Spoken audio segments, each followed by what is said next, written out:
네, 이번 주 토라 포션의 말씀은 창세기 6장에서 11장까지 노아 홍수 이야기, 그리고 족보 이야기, 바벨탑까지 내용입니다. 핵심 단어는 노아흐입니다. 자, 다릅니다. 노아흐. 노아흐는 노아의 이름이죠. 그리고 누아흐 원형인데요. 이 의미가 쉬다, 앉다, 휴식하다, 안심하다, 평안을 주다 이런 의미들이 있어요. 그래서 노아의 아버지 라멕이 노아의 이름을 지을 때 이렇게 이야기를 하면서 짓습니다. 다음 말씀 보겠습니다. 창세기 5장 29절. 5장 29 시작. 이름을 노아라 하여 이르되 여호와께서 땅을 저주하심으로 수고롭게 일하는 우리를 이 아들이 아니하리라 하였더라. 아멘. 수고롭게 일하는 우리를 이 아들이 아니하리라. 그래서 힘들게 사는 사람들을 위로해라 이런 의미에서 이름을 지었는데요. 그런데 이것이 어떻게 됩니까? 결론적으로는 노아가 사람들을 위로한 것이 아니고 노아가 하나님의 마음을 위로했다. 하나님의 마음을 안위해드리는 그런 인물이 됩니다. 하나님의 마음에 안식을 주는 그런 역할을 하는 것이 바로 노아의 삶이 되겠습니다. 노아의 홍수 사건의 전후를 이렇게 살펴보면 온 세상이 너무나 악하게 돌아가는 것을 볼 수 있습니다. 창세기 6장 5절 6절 시작. 여호와께서 사람의 죄악이 세상에 가득함과 그의 마음으로 생각하는 모든 계획이 항상 악할 뿐임을 보시고 6절 땅 위에 사람 지으셨음을 한탄하사 마음에 근심하시고. 아멘. 사람들의 죄악이 온 세상에 가득하고 그들이 하는 모든 것이 다 악으로 가는 거예요. 그래서 하나님께서 마음에 한탄하시고 근심하시고 창조주께서 이 땅을 보니까 너무나 답답하고 너무나 악이 가득해서 차마 눈뜨고 볼 수 없을 지경인 거예요. 음란, 폭력, 무법, 천지의 세상이 되어가고 온통 악으로 가득하니까 창조주께서 너무나 마음이 힘들었다. 그래서 한탄하사 마음에 근심하셨다 이렇게 하시는데요. 한탄하다는 것을 보시면 다음 보시면 나함인데요. 따라합니다. 나함은 한탄하다, 후회하다, 애석해하다 이런 의미가 있어요. 후회하는 마음이 있는 거예요. 근심하다라는 것은 아차브인데요. 자, 따라합니다. 아차브. 아차브는 몹시 슬퍼하다, 가슴 아파하다, 감정이 상하다 이런 의미가 있어요. 세상을 창조하시고 인간을 탁 창조하셔서 이렇게 너무나 좋게 시작을 했지만 죄가 들어오고 인간이 불순종함으로 인해서 온 세상에 죄악이 가득한 걸 보니까 내가 어떻게 하다 이렇게 이런 일을 했는가. 후회하시면서 너무 슬프고 마음이 아프시고 너무나 감정이 너무나 아프시다는 거예요. 마치 자기 자식이 말을 안 듣고 완전히 인생을 개차반으로 막 살아. 그런 것을 보면은 이 부모의 그 아들의 그 삶을 보는 부모의 마음이 어떠냐. 자식이 계속 사고치고 그렇게 악하게 살고 있으면 부모 마음이 한시도 편할 수가 없다는 거예요. 그래서 노아를 통해서 이 땅에 홍수 심판이 진행되면서 이 모든 죄악이 쓰러진 다음에 그제야 하나님께서 마음이 편해하셨다라는 것이에요. 그래서 안해하였다는 거예요. 안해하셨다. 온통 죄악으로 가득한 장면을 주님이 다 보시잖아요. 계속 죄악, 음란, 폭력, 무법, 천지 막 죽이고 막 이렇게 하는 것을 계속 보실 수밖에 없다가 그것을 정리하는 것이 바로 노아의 홍수라는 거예요. 그런데 그 당시에 노아와 같은 사람이 없었다면은 홍수 심판을 진행할 수 있었을까? 노아 같은 온전한 사람이 있었기 때문에 하나님의 심판이 진행될 수 있었다는 거예요. 다 죽어버리면 어떻게 되는 거예요? 다 죽어버리면 안 되잖아요. 다 죽어버리면 다시 시작할 수가 없기 때문에 완전히 끝장이잖아요. 그러니까 노아라는 인물이 있었기 때문에 다시 시작할 수 있는 그런 시작이 될 수 있었기 때문에 심판이 진행됐다는 것이에요. 노아가 어떤 인물이었냐? 창세기 6장 8, 9절 6장 8, 9 시작. 그러나 노아는 여호와께 은혜를 입었더라. 9절 이것이 노아의 족본이라. 노아는 의인이요 당대의 완전한 자라. 그는 하나님과 동행하였으며. 아멘. 노아는 의인이요 당대의 완전하다. 하나님과 동행해서 하나님의 은혜를 입은 인물이에요. 거의 이제 완벽하다 이렇게 볼 수가 있는데 그렇기 때문에 그 존재 자체가 주님께 위로가 되겠죠. 또한 노아가 온전한 의인으로 주의 음성을 듣고 주님과 동행했기 때문에 방주를 지을 수 있었던 것이에요. 그래서 하나님께서 노아와 이 방주를 통해서 홍수 심판을 진행할 수 있었다는 것입니다. 어떻게 그 시대에 노아 같은 인물이 한 명밖에 없었을까? 노아가 홍수의 심판의 계시를 받고도 많은 사람들한테 얘기를 했었을 텐데 아무도 그 이야기를 받고 수용하지 않았다. 아무도 회개하지 않았다. 그래서 똑바로 살게 되는 사람이 아무도 없었다는 거예요. 아담부터 노아까지 사람들이 막 천년을 살면서 자녀를 낳았기 때문에 얼마나 많은 사람이 온 땅에 가득했을 거라는 거예요. 그렇게 많은 사람들이 있었을 텐데도 아무도 노아와 같은 사람이 없었다. 정말 이 세상에 이 심판이 정말 이 최악의 어둠 가운데 일어났다는 것을 말합니다. 믿음의 사람이 어느 정도 있었다는 것이 아니고 정말 노아와 같은 사람은 아무도 없었다. 노아와 같이 새로운 시대를 시작할 인물이 없었다는 것이에요. 나이 든 사람 중에 조금 괜찮은 사람이 있었다 할지라도 노아 홍수 전에 다 죽을 수밖에 없는 상황. 새로운 시대를 출발할 만한 이 노아가 지금 500살, 600살이 이제 홍수가 시작되는데 그 즈음에 정말 새로운 인물이 하나도 없었다는 얘기죠. 완전 애기 빼고 나이 드신 분들 빼고는 이 중간에 새로운 이 출발할 사람이 아무도 없었다는 거예요. 그렇게 최악의 어둠이었을 때 심판이 임했다는 것이에요. 그래서 모두가 알지 못할 정도의 상황이었다는 얘기죠. 신약에서 보니까 누가복음 17장 26, 27 시작. 노아의 때에 된 것과 같이 인자의 때에도 그러하리라. 17 노아가 방주에 들어가던 날까지 사람들이 먹고 마시고 장가들고 시집가더니 홍수가 나서 그들을 다 멸망시켰으며. 아멘. 노아와 같은 그때처럼 예수님이 다시 오실 때도 아무도 알지 못하고 다 그냥 먹고 마시고 시집가고 장가가고 다 관심 없는 상황. 모두가 완전히 돌아선 상황이라는 거죠. 이 종말이라는 이야기가 에녹 때부터 나오잖아요. 에녹이 그 자녀를 낳으면서 그렇게 종말에 대한 계시를 받고 무드셀라 이름을 딱 짓고서 그렇게 300년을 돌아다니면서 선포하거든요. 종말에 대한 선포를 계속하는 거예요. 그렇지만 사람들이 다 그것을 받아들이지 않고 이 노아의 방주에 아무도 타지 못했다는 얘기예요. 또한 양심의 화인이 맞잖아요. 우리가 믿음 생활 하다 보면 배도하고 타협하고 하다 보면 점점 양심의 화인이 맞잖아요. 그러니까 또 적그리스도에게 절하고 이렇게 되면은 완전히 그렇게 되겠지만은 결국 이 어둠의 이 상황이 완전히 온 땅을 뒤덮을 때 이 노아의 홍수가 왔고 마지막 때 심판도 그렇다는 것이에요. 그래서 주님께서 어떻습니까? 이 무드셀라라는 것이 이 이름이 어떤 이름이요? 죽으면 심판이 온다라는 이름인데 이 인물이 가장 오래 산 인물이었죠. 969년을 살면서 하나님이 그렇게 끝까지 참으시는 것이 이 사람의 이름에 드러났다. 계속해서 선지자를 보내시고 회개할 기회를 주시고 고난을 주면서도 돌아오게 계속 하시는 거죠. 끝까지 참으시고 끝까지 인내하시면서 우리에게 선포하시고 우리에게 부르짖으시는 것입니다. 그렇다 보니까 인간이 느낄 때는 아니 저런 악당이 왜 그렇게 빨리 심판 안 받는가? 언제 저 악당은 심판받는 거야? 답답할 정도로 주님이 참으신다. 그러나 심판이 시작되면은 거침없이 진행되는 줄 믿습니다. 소돔과 고모라도 동성애에 완전히 충만하고 무법천지의 폭력이 극에 달했어요. 그런 상태에서 롯마저도 시원치 않았잖아요. 그래서 아브라함의 중보기도 때문에 롯을 구원하면서 이렇게 소돔과 고모라 완전히 망했고 이 남녀다가 망할 때도 주님이 끝까지 참으시잖아요. 이사야 때부터 그 심판의 선포를 계속하시죠. 끝까지 참으시면서 정말 의인이 한 명도 없구나 이렇게 한탄하실 때까지 기다리셨다가 심판하셨다는 거예요. 예레미야 5장 1절. 예레미야 5장 1절 시작. 너희는 예루살렘 거리로 빨리 다니며 그 넓은 거리에서 찾아보고 알라. 너희가 만일 정의를 행하며 진리를 구하는 자를 한 사람이라도 찾으면 내가 이 성읍을 용서하리라. 아멘. 예루살렘 거리에서 한 명도 하나님 앞에 온전하게 살면서 하나님 앞에 예배하는 자가 없었다는 거예요. 정의를 행하며 진리를 구하는 자가 아무도 없었다는 것이에요.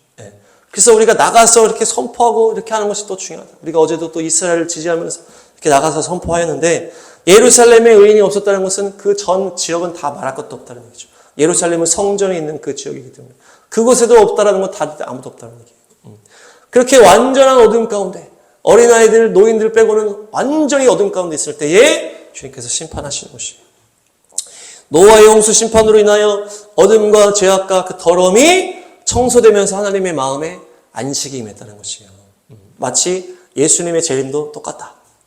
우리가 6일이 지나고 7일째가 안식일이다. 이렇게 하면서 주님께서 창조하시고 7일째 쉬셨다 하시잖아요. 그래서 이 세상이 6일, 6,000년으로 연결이 된다고 얘기를 하잖아요. 그래서 6,000년이 지나면 7,000년은 천년왕국이요. 안식천년이 되는 거예요. 안식천년.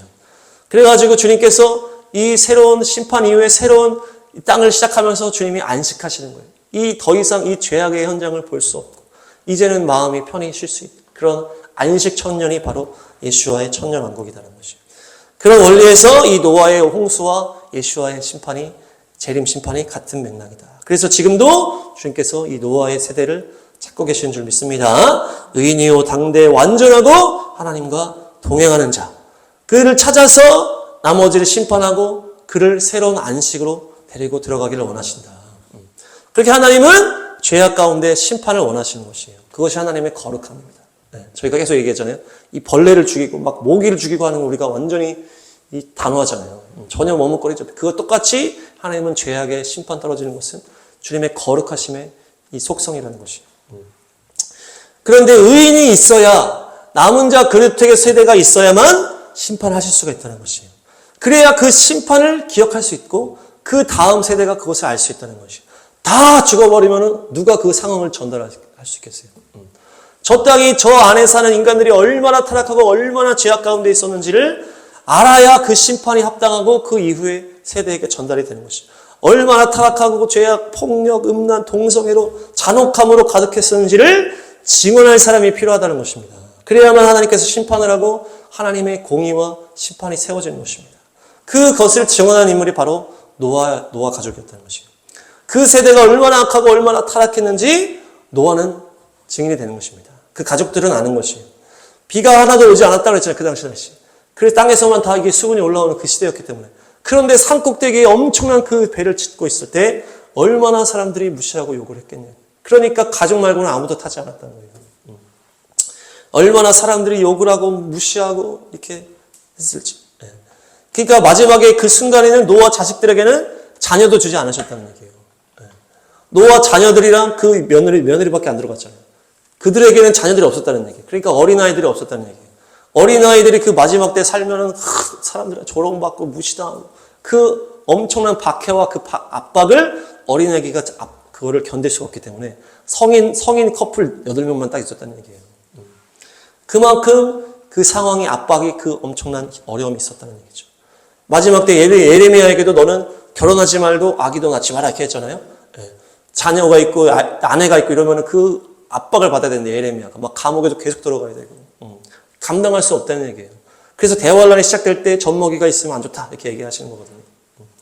또한 노아가 거룩한 인물로 준비되기 위해서 이 500년까지 결혼을 못했잖아요. 엄청나게 늦게 결혼한 거예요. 다 100살 이전에 결혼하고 아기를 낳기 시작하는 그때거든요. 그래서 쭉 아기를 낳았는데 노아는 500살까지 결혼과 자녀가 없었던 거예요. 그러니까 주님께서 이 노아를 계속 누르고 겸손하게 더 주님만 찾게 만들었다는 거예요. 그 엄청난 그것을 이겨내기 위해서는 이 500년의 이 훈련이 됐다는 거예요, 노아가.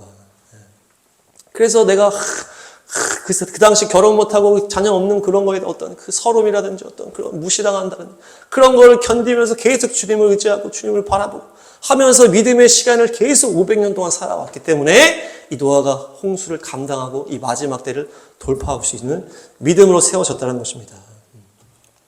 하나님께서는 어둠에 대한 심판을 하시기 전에 그것을 증언할 남은 자를 준비시키신다. 또한 소돔과 고모라 어떻습니까? 천사를 보내가지고 그 증언을 롯을 통해서 그 창세기에 남기신 거 아니에요. 그 소돔과 고모라가 얼마나 악했는지를 우리가 그때 볼 수 있었잖아요. 그 천사와 이 롯의 이 시간들을 통해서. 그 롯이 시원찮았지만은 그 아브라함의 기도를 통해서 이 천사가 가가지고 어떻습니까? 그 상황이 딱 드러나는 것이잖아요. 완전히 동성에 막 물들어가지고 천사들이 왔으니까 막 달라가면서 와가지고 막 문을 때려부시려고 하고 막 무법천지가 그 장면이 롯이 이렇게 하면서 그 장면이 탁 성경에 들어간 거예요. 그래서 소돔과 고모라는 이렇게 악했기 때문에 망했구나. 그렇게 주님께서 불심판하실 수밖에 없었구나라는 것을 증언하게 됐다는 것입니다. 그래서 하나님께서는 마지막 심판을 앞두고 우리를 준비시키시는 이유가 뭐예요? 이 땅이 얼마나 악했는지를, 얼마나 하나님을 배신하며 이 죄악이 충만했는지를 증언하게 하는 것이에요. 그래서 이번에도 보니까 이스라엘 하마스 휴전이 탁 되면서 포로가 나오면서 어떤 일이 나옵니까? 하마스가 갑자기 막 우르르 나와가지고는 배신자들을 다 공개 처형해버리는 거예요. 이스라엘 편들었다 그러면서 다 총으로 다 쏴주게, 다 보는 앞에서 총을 쏴주니까 주변 사람들이 다 환호성을 지르는 거예요. 그러니까 이 배신한, 이 하나님의 어떻게 보면 옳은 길에 서려고 했던 사람이 있었기 때문에 이 하마스들이 이 자기 편이지만 그냥 배신자라면서 다 총으로 죽여버리잖아요. 그 사람들이 있었기 때문에 이 하마스가 얼마나 악한지가 다시 드러나는 거잖아요. 옳은 편에 서려고 했던 사람이 있었기 때문에 하마스 그들을 죽이면서 이 하마스의 악함이 더 드러났다는 것이에요. 마찬가지입니다. 온 세상의 악함이 극으로 치달을 때 이 악이 극으로 치닫게 하기 위해서 그것이 하나님의 심판이 공의로운 판단이라는 것을 드러내게 하기 위해서 우리가 준비되는 것이에요. 그래서 그 악한 세력들이 이 적그리스도 세력들이 우리를 미워하고 우리를 공격하게 되는 것이 그들의 죄악을 쌓게 되는 것이에요. 그래서 정말 이 끝까지 선한 편에 서고 끝까지 옳은 편에 서려고 하는 자를 그들이 막 공격하고 박해하고 막 순교시키게 하고 막 이렇게 하는 그것을 보면서 정말 이 세상이 끝까지 왔구나라는 것이 딱 증명이 되는 것입니다. 그래서 예수와의 재림의 길을 예비하는 것의 핵심은 뭡니까? 완전히 사탄의 반대편에 서가지고 사탄이 막 죽이고 싶어서 안달나는 그 세대가 준비되는 것이에요. 그래서 그들이 끝까지 믿음을 지키면서 그들이 악함이 더 우리를 향해서 막 박해로 들어오면서 그것이 죄악의 정점을 찍게 하는 것이에요. 노아가 똑같이 그 방주를 준비하면서 그 욕을 다 감당하면서 사람들의 조롱을 감당하면서 그것을 준비했다는 것입니다. 소돔과 고모라도 마찬가지고. 그래서 완전히 온전한 편이 준비되어서 완전히 악한 놈들이 그 온전한 사람을 박해하고 공격하는 것이 마지막에 딱 그림이라는 것이에요. 그래서 주님께서 그 박해받는 의인들을 오셔서 건지시는 그림, 그것이 마지막 때 그림이라는 것이에요. 완전히 우리가 거룩하게 준비돼서 오히려 악한 자들이 우리를 공격할 정도의 우리가 거룩함이 그냥 드러나야 되는 것입니다. 그래서 노아도 마찬가지고 예레미야도 마찬가지고 우리도 마찬가지로 주님께서 부르신 줄로 믿습니다. 그래서 악당은 더 악해져야 되는 게 이 종말이고 선한 사람은 더 선해지는 것이. 그래서 이번에도 이 윤석열 대통령이 막 구속됐다든지 뭐 손영보 목사님이 막 구속됐다든지 그런 상황들이 뭡니까? 그들의 악함을 점점 쌓게 만드는 거예요. 더 온전하게 억울하게 이렇게 오른편에 섰을 때 그들이 이들을 오히려 박해하면서 그들의 악함이 드러나는 것이. 이번에도 이진숙 방통위원장 이야기가 있었잖아요. 끝까지 막 싸우니까 이들이 막 말도 안 되게 억지로 막 해임하고 막 해가지고 오히려 막 구속까지 시켜버리고 막 수갑까지 차게 하니까 너무 과한 그림이 나오잖아요. 그러니까 이게 너무 과한 거 아니냐 이러면서 이들의 너무 이 악함이 점점 드러나는 거잖아요. 끝까지 싸우는 사람이 없으면 어떻습니까? 이 악당들의 악함이 끝까지 드러나지가 않는 것이에요. 다 협조하고 다 한 통속이 되고 그냥 다 타협하고 이렇게 하면은 끝까지 싸우는 사람이 있어야 이들이 끝까지 악함을 드러낼 수 있는 통로가 되기 위해서는 끝까지 온전한 사람이 있어야 된다는 얘기입니다. 그래서 계시록 보시면 계시록 6장 90, 11 시작.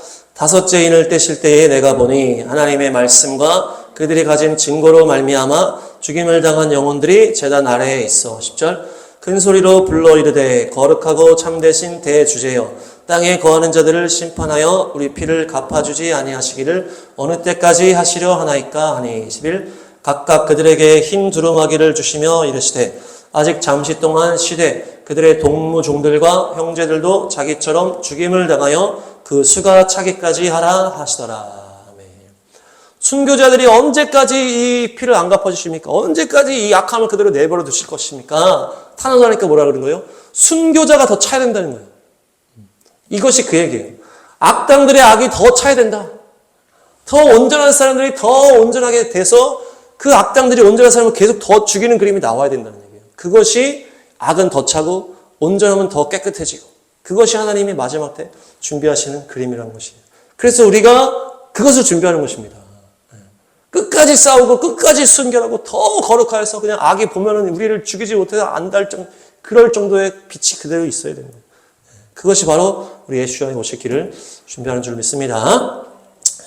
노아 홍수를 좀 더 보시면 심판이 이제 마치고 이제 새로운 시작이잖아요. 새로운 시작이 이 8장부터 이제 시작되는 거예요. 이제 8이 새로운 시작이잖아요. 그래서 이 새로운 시작, 아담이 1이라면 예수님은 8인 거예요.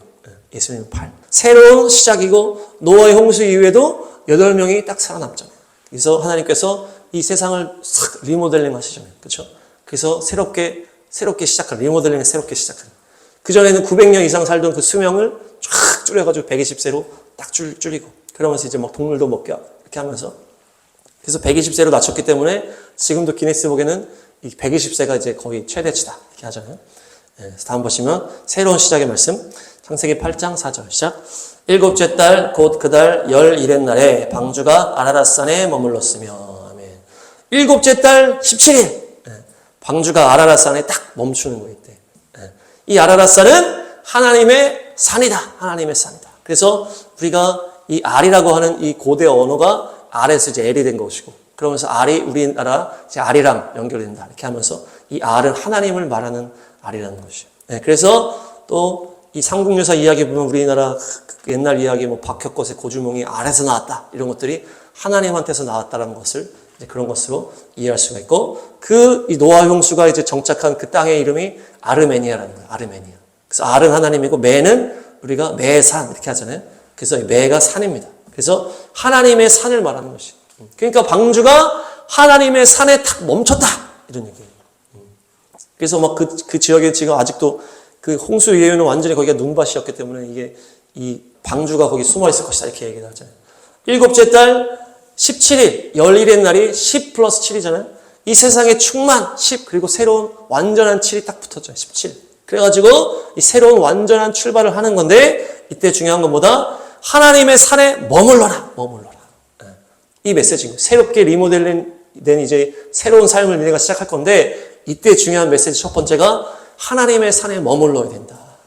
방주가 계속 바다에 막 흔들리는 거예요. 이제 막 붕붕 떠 올라가지고 이제 막 모든 산을 덮어버리고 위로 올라와서 그냥 바다에 막 계속 흔들리는 것처럼 계속 방주가 흔들릴 때 얼마나 막 멀미나고 힘들었겠어요. 그런데 이제 7월 17일에 방주가 알아라서 하나님의 산에 탁 멈추는 거예요. 그러니까 우리의 삶이 이 죄악된 바다에 계속 흔들리고 하다가 언제 멈추는 거예요? 하나님의 산에 탁 머물 때 우리의 심령이 탁 멈추고 모든 그 방황과 고통이 탁 끝난다는 얘기죠. 그때에 이 세상에서, 이 리모델링된 세상에서 승리할 수 있다라고 말씀하시는 것입니다. 다음 말씀 보시면 창세기 8장 7절, 10절, 11절 시작. 까마귀를 내놓음에 까마귀가 물이 땅에서 마르기까지 날아 왕래하였더라. 10절. 또 7일을 기다려 다시 비둘기를 방주에서 내놓음에 11. 저녁 때에 비둘기가 그에게로 돌아왔는데 그 입에 감람나무 새 잎사귀가 있는지라. 이에 노아가 땅에 물이 줄어든 줄을 알았으며. 아멘. 까마귀와 이제 비둘기가 나오는데요. 까마귀는 다음 보시면 오레브라고 하는 원형인데요. 이 아라브에서 나왔어. 아라브. 그래서 해가 지다, 방황하다, 멀리 떠나다, 저녁이 되다, 기쁨이 지다 이런 의미가 있어요. 아주 그냥 이 단어의 의미 자체가 어둡고 안 좋잖아요. 해가 지고 방황을 하고 멀리 떠나, 이것이 이제 까마귀의 원형이에요. 기쁨이 지다, 저녁이 되다. 이 까마귀한테 뭘 시켰는데 돌아오질 않아. 가서 오질 않는 거예요. 그래서 비둘기로 이제 대체가 되는 거거든요. 까마귀를 왜 먼저 보냈을까? 까마귀가 아주 똑똑한 새다라는 것이에요. 다른 종류 새에 비해서 우리가 막 새 머리는 막 조금 해가지고 막 기억력도 없고 막 이렇게 하잖아요. 근데 까마귀는 대뇌가 발달했대. 그래가지고 막 학습 능력이 좋은 새. 그래가지고 까마귀한테 잘못하면 까마귀가 그것을 기억하고 막 공격한다고 하잖아요. 그래서 사진을 보니까 이 사진의 제목이 뭐였냐면은 까마귀는 원한을 17년 동안 간직한다 이라는 제목이에요. 17년 동안 간직한다. 오늘 안 그래도 17이 나왔잖아요. 근데 이 까마귀가 이 사람한테 원한을 품게 되면은 17년 동안 간직을 하고 공격한다. 네, 그런 거예요. 그래서 까마귀 지금 눈빛이 아주 매섭잖아요. 이 까마귀는 무리가 적게 움직이는데 우두머리가 없다 그래요. 우두머리가 없어. 다 자기 마음대로 하는 거예요. 그래서 움직일 때도 질서 없이 막 흩어지고 막 움직이는 거예요. 우리 철새만 해도 막 일렬로 쫙 하잖아요. 까마귀는 질서가 없어. 그냥 자기 멋대로 막. 저기 마음대로 하는 것이 까마귀야. 농작물에 막 피해를 주기 때문에 농부들이 좋아하지 않고 환영하지 않아. 레위기에서 부정한 새다. 먹지 말라고 이렇게 했고, 심판과 연결이 된 새기 때문에 공포 영화에서도 많이 나와. 까마귀가 와가지고 막 공니까. 다음 말씀 보시면 잠언 30장 17절 시작. 아비를 조롱하며 어미 순종하기를 싫어하는 자의 눈은 골짜기에 까마귀에게 쪼이고 독수리 새끼에게 먹히리라. 아멘. 골짜기에 까마귀에게 쪼이라. 그러니까 이제 심판을 이제 까마귀한테 이제 심판받는다 이렇게 하는 거잖아요. 그래서 똑똑한 까마귀를 먼저 내보냈는데 이 까마귀가 어떻게 한다? 자기 마음대로 날아다니고 안 돌아오는 거예요. 자기 멋대로. 주인에게 순종하지 않는 거예요. 자기 마음대로 하는 똑똑함이야. 똑똑하긴 한데 자기 마음대로 하는 똑똑함. 그야말로 어둠이고 방황이고 기쁨이 저. 얘 왜 안 오냐? 아야. 이렇게 되는 거죠. 그래서 선택한 새가 바로 비둘기. 사진 보시면 이 비둘기는 까마귀보다는 이제 지능이 떨어지죠. 지능이 떨어지겠죠. 그렇지만은 이 귀소 본능이 있는 거예요. 귀소 본능. 돌아가려고 하는 이제 본능이 있기 때문에 시킨 거죠. 근데 이 비둘기가 이 냄새를 통해서 그 지형을 쫙 이제 구별을 해서 돌아간다 그래요. 냄새를 통해서. 그래서 우리가 코가 이제 영으로 연결된다 이렇게 얘기하잖아요. 냄새 지도를 만든다 그래요. 냄새 지도. 그래서 그것으로 집을 찾아 돌아온다는 거예요. 그 코가 0이랑 연결돼요. 비둘기는 평화를 상징하고 순결을 상징한다. 그래서 비둘기는 한번 짝을 맺으면 짝을 바꾸지 않는다. 그렇다는 거죠. 그래서 성령께서 임하실 때 비둘기와 같은 모양으로 탁 임하시는 것이 뭡니까? 너가 오직 성령을 받아 오직 하나님, 예수님만 사랑하는 그 영이 바로 성령님이라는 거예요. 다른 것은 우상 숭배하지 않고 오직 예수님만 바라보는 그 영이 바로 성령님이라는 거예요. 그래서 이 비둘기는 순결을 말하는 거예요. 까마귀처럼 똑똑하지는 않지만은 어떻습니까? 까마귀는 자기 멋대로 하잖아요. 근데 이 비둘기는 순종하는 거예요. 오직 집을 생각하는 거예요. 주인을 생각하는 거예요. 아, 우리가 돌아갈 집이 있지. 하나님의 나라가 있다. 오직 하나님만 섬기는 영으로 한다는 거예요. 비둘기는 보시면 요나입니다. 요나는 이제 야인에서 나왔다고 보면서 야인은 또 포도주를 말합니다. 포도주. 그러니까 잔치와 포도. 그래서 예수님의 보혈과 연결된 이름이 또 이 요나예요. 비둘기. 그래서 보혈의 새다. 순결한 새다라는 거죠. 오직 예수님의 보혈을 의지해서 예수님만을 바라보는 새다. 오직 천국만 바라보는 새다. 이렇게 연결이 됩니다. 그렇게 살 때에 이 리모델링된 땅에서 승리할 수 있다라고 말씀하시는 것입니다. 11절 다시 보시면 8장 11절 시작. 저녁 때에 비둘기가 그에게로 돌아왔는데 그 입에 감람나무 새 잎사귀가 있는지라 이에 노아가 땅에 물이 줄어든 줄을 알았으며. 감람나무 새 잎사귀를 탁 비둘기가 가지고 오는 거예요. 감람나무가 여기 딱 등장하잖아요. 감람나무는 자이트입니다. 따라합니다. 자이트가 감람나무, 감람원, 감람열매 이제 다 통틀어서 얘기를 하는데 이것이 바로 올리브나무, 올리브 열매예요. 그래서 예수님께서 겟세마네 동산에서 기도하셨잖아요. 그 겟세마네 동산이 바로 이 올리브를 짜는 그 동산이라는 것이에요. 감람산이 감람원이고 예수님이 승천하신 곳이 감람산이고 재림하실 산이 바로 감람산인 것이에요. 그래서 감람나무는 성령님의 역사랑 연결이 돼서 기름을 만들 때 이 순결한 기름을 만들기 위해서 완전히 100% 이 감람 열매가 빠져야 된다고 하잖아요. 그래서 우리가 완전한 성령의 충만함을 위해서 내가 완전히 부인되고 내가 완전히 죽어줘야 된다. 그래서 예수님께서 겟세마네 동산 그 감람 열매를 그 빠는 그 현장에서 땀이 피가 흐르도록 자기를 부인하면서 겟세마네 기도를 감당하심으로 십자가로 돌파하셨다. 다음 보시면 잎사귀는 알레입니다. 알레. 이 알레가 알라, 올라가다 이런 의미가 있어요. 그래서 우리가 감람나무 잎사귀 비둘기가 가지고 왔다 했을 때 예수님만 바라보면서 자기를 부인하고 완전히 성령으로 충만할 때 올라가는 거예요. 우리의 심령이. 하늘의 영광으로 올라가는 것입니다. 그래서 하늘의 영광이 막 주님과 하늘에서 교통하는 것입니다. 그래서 그렇게 했을 때 이 리모델링된 세상에서 승리할 수 있다 말씀하시는 것입니다. 다음 보시면 창세기 9장 4, 5, 6 시작. 그러나 고기를 그 생명되는 핏째 먹지 말 것이니라. 5절. 내가 반드시 너희의 피 곧 너희의 생명의 피를 찾으리니 짐승이면 그 짐승에게서 사람이나 사람의 형제면 그에게서 그의 생명을 찾으리라. 6절. 다른 사람의 피를 흘리면 그 사람의 피도 흘릴 것이니 이는 하나님이 자기 형상대로 사람을 지으셨음이니라. 이 노아의 홍수가 일어난 일이 왜 그렇습니까? 온통 무법천지에 피를 흘리는 일이 너무 많았다는 거예요. 피를 흘리고 서로 때려 죽이고 뭐 가인부터 시작해서 동생도 때려 죽이고 다 때려 죽이고 막 자기 이익을 위해서 죽이고 약자를 죽이고 막 하는 거예요. 그러니까 이 피에 대한 이 계명이 탁 주어지는 거예요. 이 동물을 이제 먹을 텐데 피째 먹지 말고 너희가 피에 대한 보복이 있다는 거예요. 피의 계명이에요. 피의 계명. 너희가 피를 흘리게 되면 네 피도 흘리게 될 것이다. 그 사람이 그 피가 하나님의 형상이라는 것이죠. 그 사람이 하나님의 형상이기 때문에 너희가 피를 흘리다는 것은 하나님의 형상을 훼손한 거기 때문에 강력하게 내가 조치를 할 것이다라고 주님께서 경고하시고 피의 계명을 딱 주시는 거예요. 그래서 그 홍수전에 너무나 피의 그 어둠이 가득했기 때문에 이것을 철저하게 내가 심판하겠다라고 하시는 것을 탁 하시는 것입니다. 다음 보시면 이제 무지개 언약 창세기 9장 15, 16 시작. 내가 나와 너희와 및 육체를 가진 모든 생물 사이에 내 언약을 기억하리니 다시는 물이 모든 육체를 멸하는 홍수가 되지 아니할지라. 16. 무지개가 구름 사이에 있으리니 내가 보고 나 하나님과 모든 육체를 가진 땅의 모든 생물 사이에 영원한 언약을 기억하리라. 네. 육체를 가진 모든 생물과 내가 언약을 맺겠다. 내가 다시는 이 대홍수 같은 이 물로 다 죽이는 심판하지 않겠다. 그러면서 이 징표로 무지개를 딱 주시면서 구름 사이에 무지개를 딱 보여주실 때 내가 그 무지개를 보고 심판을 멈추겠다는 얘기예요. 예, 또 비로 막 심판을 하실 때 무지개를 보면서 내가 심판을 이제 그만해야지. 내가 그 옛날에 그 노아 홍수 다 죽였을 때 내가 이제 심판하지 않기로 했지. 그러면서 이 무지개를 보시면서 하나님께서 이제 이 무지개를 보신다는 얘기예요.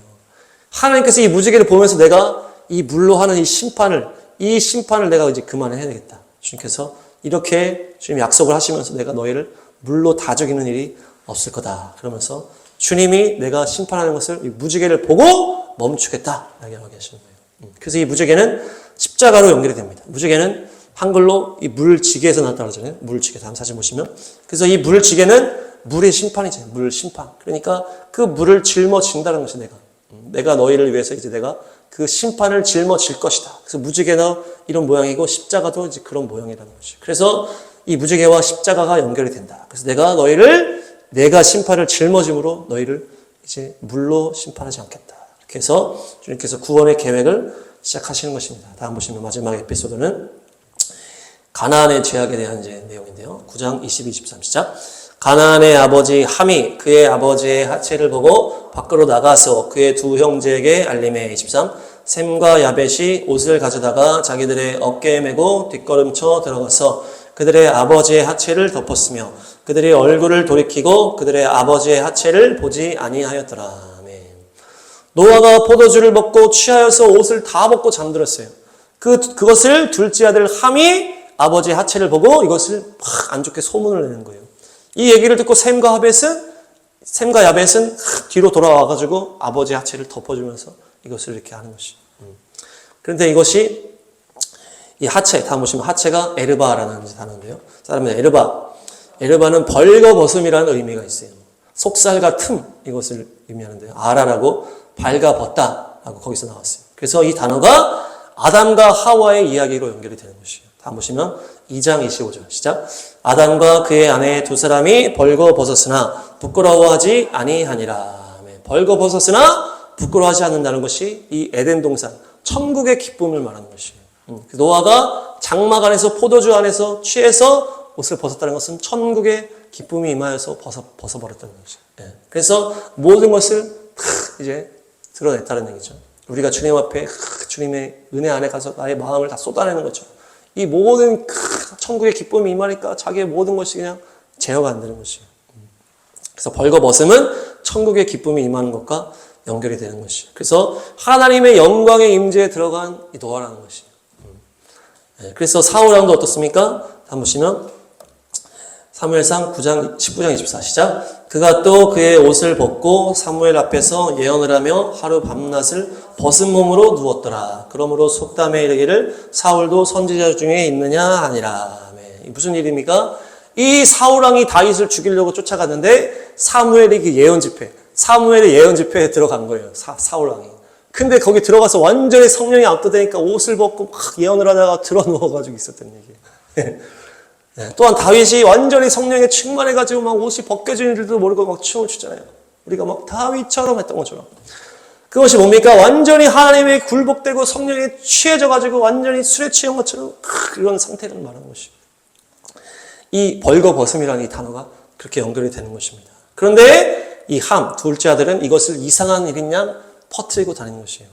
그런데 셈과 야벳은 뒤로 돌아가서 그것을 덮으면서 이것을 다 이제 덮는 거죠. 여기서 하체를 보다 이것이 라입니다. 조사하다는 거예요. 그래서 성령에 충만해서 이렇게 천국의 자유와 기쁨과 환희를 누리면서 이것이 이 자기를 제어하는 것이 없어져 버리고 막 이렇게 했는데 그것을 조사해서 막 이거를 막 파헤치는 거예요. 이번에 유튜브 보니까 케네스게 목사님 집회에서 막 웃고 막 그렇게 하는 것을 이걸 막 조롱하는 영상이 막 올라온 거예요. 이게 뭐냐 이게 막 그러면서 이게 이상하지 않냐고 막 너무 막 웃고 막 이렇게 하는 거예요. 이것이 너무 막 성령에 취해가지고 제어가 안 돼. 웃고 이렇게 하는. 이거를 막 악령이라고 막 모독을 한 거예요. 아니 사울 왕도 이 사무엘의 예언 집회 가서 옷을 다 벗어버렸는데 만약에 예배 때 누가 옷을 다 벗어버렸어. 그럼 어떻게 하겠어요 그 사람들이. 근데 그게 성경에 있는 장면이잖아요. 그러니까 하나님께서 성령의 충만함 가운데 천국의 기쁨과 천국의 자유를 주실 때가 있다라는 얘기예요. 그런데 그것을 인간의 머리 이 이성으로 이 작은 머리통으로 막 분석을 하면서 이게 무슨 일이냐 이렇게 합니다. 그렇게 하지 않고 이것을 덮으면서 비밀로 간직하는 것이에요. 내가 막 이것을 이렇게 했지만은 이게 주님께서 나를 만나 주신 것이고 이 천국의 기쁨이 임한 것이고 내가 이 제어가 안 됐던 것이 이 하나님의 영광이 임한 것이고 이러면서 덮는 거죠. 하나님과의 비밀로. 말한다고는 다 모르잖아요. 이해 못 해주잖아요. 나와 주님과의 그 아름다운 비밀로 간직하는 거죠. 덮어라. 그래서 셈과 야벳은 그것을 덮고서 이 축복을 받고 이것을 완전히 이상하게 조롱하면서 퍼뜨렸던 함은 이 저주를 받고 이 가나안으로 착하는 것이죠. 저주의 대명사가 됐다는 얘기예요. 하나님께서 말씀하시는 나는 너희가 죄 짓고 엉망으로 살 때 내가 그 무지개를 보면서 내가 너희를 심판하지 않으려고 내가 하겠다. 너희는 나와의 완전한 기쁨 속으로 들어와서 이렇게 완전히 나와 환희 가운데 나를 더 깊이 알아라. 그것을 이상하게 여기지 말고 그것을 나쁘게 보지 말고 더 깊이 나와 깊이 연합을 해야 된다. 이렇게 얘기를 하시는 것이. 사람들이 조롱하고 이상하다고 집해도 더 나와의 깊은 비밀의 시간으로 들어와라. 너의 생각이나 이성을 부인하고 오직 성령의 충만함으로 완전히 너희를 나에 맡겨라. 나한테 맡겨라. 그랬을 때 더 깊이 사귈 때 이 리모델링된 세상에서 승리할 수 있다라고 말씀하시는 것입니다. 정리하겠습니다. 노아는 안식 위로하다 이런 이름인데요. 사람을 위로한 것이 아니고 하나님의 마음을 위로했다. 온 세상이 죄악으로 가득 찰 때 하나님께서 이 너무나 고통이 심해서 마음이 상하고 슬프고 후회하고 그 하나님의 마음을 위로한 인물이 바로 노아였다. 심판을 감당하는 인물은 뭡니까? 하나님이 이 죄악된 세상을 심판할 때 온전한 사람, 남은 자 그루터기 세대가 있어야 된다는 얘기예요. 그래서 이 현장을 증언을 하고 하나님의 이 공의의 심판을 증언할 사람이 필요하다는 것입니다. 그래서 이 하나님의 심판을 드러내기 위해서 이 롯도 그렇게 천사들과 함께 그런 장면을 우리한테 보여줬잖아요. 예레미야도 마찬가지고 마지막 때도 이 온 세상이 얼마나 악한지를 거룩한 사람이 끝까지 그것을 증언하면서 그것을 드러내야 되고 특별히 이 악당들이 더 이 거룩한 사람을 공격하면서 그들의 악이 더 차야 되고 우리의 선은 더 순결해져야 된다는 것이 그것이 예수와 오시기를 준비하는 것이다. 또한 이 리모델링된 세상에서 이 환경이 바뀐 다음에 그렇게 되면서 뭡니까? 하나님의 산에 머물러라. 하나님의 산에 머물렀을 때 우리의 이 방황이 멈출 수 있다. 그래서 이 아리랑과 하나님의 산이 연결이 됐고 까마귀는 실패했지만 비둘기는 성공했다. 뭡니까? 까마귀는 부정한 동물이요 어둠을 말하는 동물인데 가장 똑똑한 새라는 거예요. 자기 머리는 똑똑하지만은 자기 멋대로 하는 거예요. 하나님께 순종하지 않고 하나님께 돌아오지 않고 그 까마귀는 실패한다. 오직 자기 집을 생각하고 주님께 돌아가고 오직 순결한 오직 주님만을 사랑하는 그 순결한 이 비둘기만이 이길 수가 있다. 또한 감람 나뭇잎을 가지고 왔는데 그 올리브 나무 뭡니까? 자기를 부인함으로 겟세마네 기도 완전히 나를 빻아서 성령으로 충만해서 그 성령의 권능과 함께 주님과 높이 올라가서 깊이 교제하는 놀라운 은혜. 또한 피의 계명 피해 이제 함부로 하지 말고 또한 무지개 언약 내가 너희를 다시는 물로 심판하지 않겠다 하면서 너희는 내가 너희를 대신하여 죽을 것이다. 너희의 심판을 내가 짊어질 것이다. 너희는 이 노아가 하체를 가렸던 것처럼 놀라 하나님의 기쁨 가운데 더 들어와라. 이상하게 보지 말고 하나님 안에서 너의 모든 것을 해제하고 하나님의 놀라운 기쁨 가운데로 더 들어와라라는 것입니다. 그랬을 때에 더 순결함으로 우리 주 예수와 오시기를 예배하는 거룩한 남은 자들로 승리하게 될 줄로 믿습니다.